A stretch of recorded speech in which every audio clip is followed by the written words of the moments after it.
All right, Daniel, well, we're here in Austria at your third men's national team camp. I'm sure the honor, in a way, still hasn't worn off, and it's just a privilege to be here. So what are your thoughts to be part of this group once more?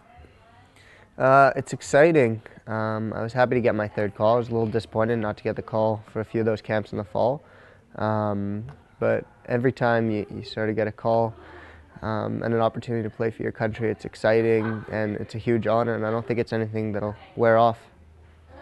Fair enough, and I seem to be alongside the likes of Julian de Guzman and Tipa Hutchinson, and guys that have really blazed a trail for young Canadians like yourself in Europe. Must be a special privilege, and I'm sure you're able to learn lots from their game.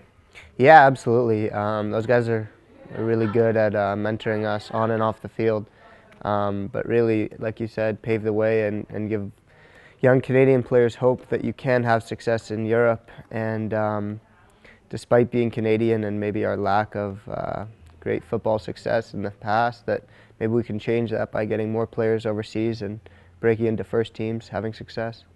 You've taken a fairly unusual route to where you are now, playing your ball in Toronto and then moving to Cornell in the Ivy League, which is an unusual step to end up in professional football in, and then of course moving to Cyprus where you are now. So just in your own words, put your journey into words, and how did this all come about?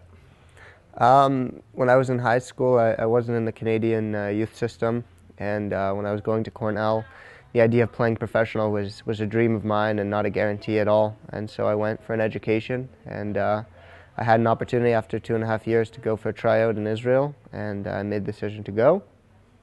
And since then, my life's been working towards becoming a better professional and working this career before whatever it is I do afterwards. I guess a final question for you, Daniel. You're unique with the education you've had to be in this team. It's certainly not a common position to be in, having done a degree at an Ivy League school. How does that affect you as a footballer? I got to think it gives me a little bit of a mental edge. You know, on and off the field, there's lots of things that come with being a footballer, lots of heartaches. You know, you have failure and success each and every day in the practice field, in the games.